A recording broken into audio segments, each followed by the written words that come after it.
ଓಂ ବ୍ରହ୍ମ ପରମ ବ୍ରହ୍ମ କୁଳମାଲିକ ରାଧାସ୍ୱାମୀ ଦୟାଲଙ୍କ ଚରଣରେ ମୋର କୋଟି କୋଟି ପ୍ରଣାମ। ଶ୍ରୀ ଶ୍ରୀ ଲକ୍ଷ୍ମୀ ମାଙ୍କ ଚରଣରେ ମୋର ପ୍ରଣାମ। ଶ୍ରୀ ଶ୍ରୀ ବଡ଼ଦାଦାଙ୍କ ଚରଣରେ ମୋର ପ୍ରଣାମ। ଆଜିର ଆଚାର୍ଯ୍ୟଙ୍କ ଚରଣରେ ମୋର ପ୍ରଣାମ।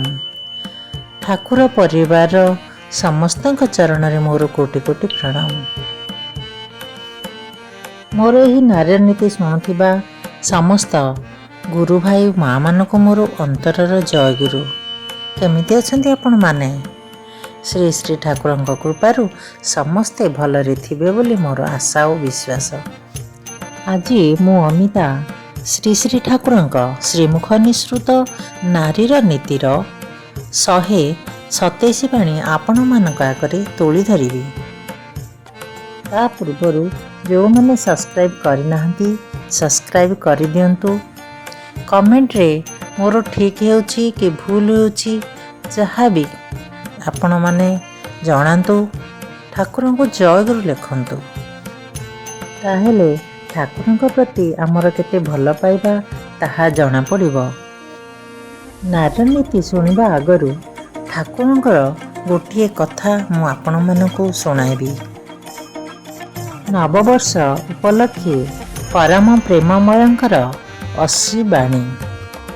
ଆମେମାନେ ଉଦ୍ଗତିର କ୍ରମ ପଦବିକ୍ଷେପରେ ପୁଣି ଆହୁରି ଏକ ନବୀନ ବର୍ଷରେ ପଦାର୍ପଣ କଲୁ।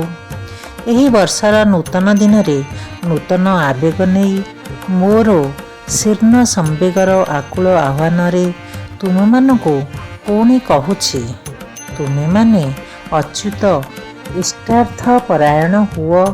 ତୁମମାନଙ୍କର ଅନ୍ତରର କଣାରେ କଣାରେ ଶରୀରର ପ୍ରତ୍ୟେକଟି କୋଷରେ ସେଇ ଇଷ୍ଟାର୍ଥୀ ଅଭିଦୀପନା ଉତ୍ଫୁଲ୍ଲ ଆବେଗରେ ଅଧିକତର ତାଳରେ ତାଳ ମିଶାଇ ନାଚି ଉଠ। ସୂର୍ଯ୍ୟଙ୍କ ଭଳି ପ୍ରଚଣ୍ଡ ହୋଇ, ଚାନ୍ଦ ଭଳି ସ୍ନିଗ୍ଧ ହସ ନେଇ, ତାରା ଭଳି ଜ୍ୟୋତିଷ୍ମାନ ଭାଗବତୀ ମାଳା ସୃଷ୍ଟି କରି ତୁମମାନଙ୍କର ବାକ୍ୟ, ତୁମମାନଙ୍କର ସୁସଙ୍ଗତ ବ୍ୟବହାର, ହୃଦୟ କର୍ମଠ ଅଭିଦୀପନା ପ୍ରତ୍ୟେକ ଅନ୍ତରକୁ ଉଜ୍ଜ୍ୱଳ କରିତୋଳୁ। ସୁକେନ୍ଦ୍ରିକ ଇଷ୍ଟାର୍ଥ ପରାୟଣ ବିସ୍ତୃତି ତୁମମାନଙ୍କୁ ବିସ୍ତୀର୍ଣ୍ଣ କରିତୋଳୁ। ତୁମେମାନେ ତାଙ୍କ ଦିଗରେ ଅଧିକତର ହୁଅ। ଅଧିକରେ ଅଧିକତର ହୋଇ ଦୀପନ ପ୍ଲାବନରେ ଚାଲୁଥାଅ। ଦୀପ୍ତ ଭବିଷ୍ୟତ ତୁମମାନଙ୍କୁ ସ୍ୱାଗତମ ଅଭିନନ୍ଦନରେ। ବାସ୍ତବ ଇଷ୍ଟାର୍ଥୀ ଅନୁଶାସନ ଅନିବର୍ତ୍ତିତରେ ଉଦ୍ଭିନ୍ନ କରି ସୁସଙ୍ଗତ କରିତୋଳୁ। ତୁମେମାନେ ସତର ଉପାସକ। ଏହି ସତ୍ ଅନୁପ୍ରେରଣା ଦୀପନା ପ୍ରତିଟି ବ୍ୟଷ୍ଟିରେ ସଞ୍ଚାରିତ କରିତୋଳ।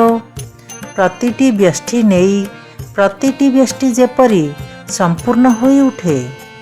ଅଚ୍ଛେଦ୍ୟ ଅନୁକମ୍ପୀ ଭାତୃବନ୍ଧନରେ ନିର୍ବାକ ବିଧାନ, ନିର୍ବାକ ଅନୁଶାସନ ସ୍ୱତଃପ୍ରଭ ହୋଇ ତୁମମାନଙ୍କ ଚରିତ୍ରରେ ଯେପରି ଜାଜ୍ୱଲ୍ୟମାନ ହୋଇ ଉଠେ।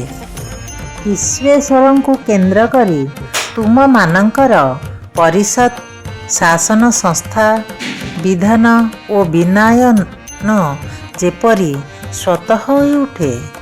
ତୁମେମାନେ ସତର ଉପାସକ। ତୁମେମାନେ ସତ୍ସଙ୍ଗୀ। ଏହି ସତ୍ସଙ୍ଗର ସଙ୍ଗଲାଭ କରିବାକୁ ଜୀବନରେ ଅଭିଦୀପ୍ତ ହେବାରୁ କେହି ଯେପରି ବଞ୍ଚିତ ନ ହୁଏ। ପ୍ରତ୍ୟେକଟି ସତ୍ସଙ୍ଗୀ ଉଦଗ୍ର ଆଗ୍ରହ ନେଇ ମତ ସମ୍ବେଗରେ ସମସ୍ତଙ୍କୁ ଯେପରି ସେଇ ସତ୍ସଙ୍ଗରେ ସୁସଙ୍ଗତ କରିତୋଳ। କେଉଁଠି ବି ଯେପରି ଦ୍ରୋହ ନ ରହେ, କେଉଁଠି ବି ଯେପରି ବିକ୍ଷେପ ନ ରହେ, ବିକ୍ଷୁବ୍ଧ କେହି ଯେପରି ନ ହୁଅନ୍ତି। ତୁମମାନଙ୍କର ଅସତ୍ ନିରୋଧୀ ଅନୁଶାସନ ପ୍ରତ୍ୟେକଙ୍କୁ ସୁସଙ୍ଗତ କରିତୋଳୁ, ଅଭିଦୀପ୍ତ କରିତୋଳୁ, ବିବର୍ଦ୍ଧନରେ ସଞ୍ଚରଣଶୀଳ କରିତୋଳୁ। ତୁମମାନଙ୍କର ବୋଧି ଜ୍ୟୋତିଷ୍ମାନ ହୋଇ ଉଠୁ, ମନ ଅମୃତମୟ ହୋଇ ଉଠୁ। ସୁସଙ୍ଗତ ବିଧି ଅନୁଚର୍ଯ୍ୟାର ତୁମମାନଙ୍କର ସନ୍ତାନ ସନ୍ତତି ଯେପରି ଉତ୍ତରୋତ୍ତରରେ ଉଦ୍ଭିନ୍ନ ହୋଇ ଉଠନ୍ତି। ତୁମେମାନେ ଜୀବନରେ ଜୀବନ୍ତ ହୋଇ ଉଠ, ଆୟୁଷ୍ମାନ ହୋଇ ଉଠ।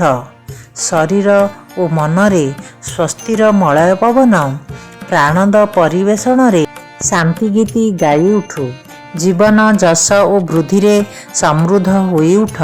ତୁମେମାନେ ସମସ୍ତେ ସେଇ ଇଷ୍ଟାନୁଗ ଆଲୋକ ବିଭା ଆହରଣ କରି ପୃଥିବୀର ସମସ୍ତେ ଯେପରି ତାହା ହିଁ ହୁଅନ୍ତି। ମୋର ଏକାନ୍ତ ଯିଏ, ମୋର ପ୍ରିୟ ପରମ ଯିଏ, ତାଙ୍କରି ହିଁ ଚଳଶୀଳ ଚରଣ ପ୍ରାନ୍ତେ ଏହା ହିଁ ମୋର ଏକାନ୍ତ ପ୍ରାର୍ଥନା। ଆଶିଷ ବାଣୀ ଶ୍ରୀ ଶ୍ରୀ ଠାକୁର। ଜୟ ଗୁରୁ। ଶୁଣିଲେ ତ ବହୁତ ସୁନ୍ଦର କଥା। ଏବେ ଆମେ ନାରୀର ନୀତି 127 ବାଣୀ ଶୁଣିବା। ନାରୀର ନୀତି 127 ବାଣୀ। ଭ୍ରାନ୍ତିରେ ଅକୃତଜ୍ଞତା।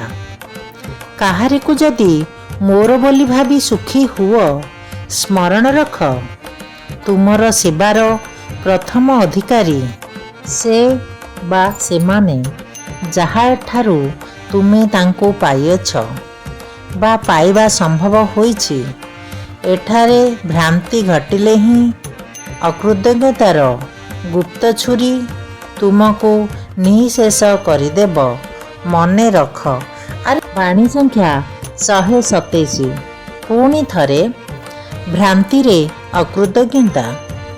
କାହାରିକୁ ଯଦି ମୋର ବୋଲି ଭାବି ସୁଖୀ ହୁଅ, ସ୍ମରଣ ରଖ ତୁମର ସେବାରେ ପ୍ରଥମ ଅଧିକାରୀ ସେ ବା ସେମାନେ ଯାହାଠାରୁ ତୁମେ ତାଙ୍କୁ ପାଇଅଛ ବା ପାଇବା ସମ୍ଭବ ହୋଇଛି। ଏଠାରେ ଭ୍ରାନ୍ତି ଘଟିଲେ ହିଁ ଅକୃତଜ୍ଞତାର ଗୁପ୍ତ ଛୁରୀ ତୁମକୁ ନିଃଶେଷ କରିଦେବ। ମନେ ରଖ। ବାଣୀ ସଂଖ୍ୟା 127। ଜୟ ଗୁରୁ।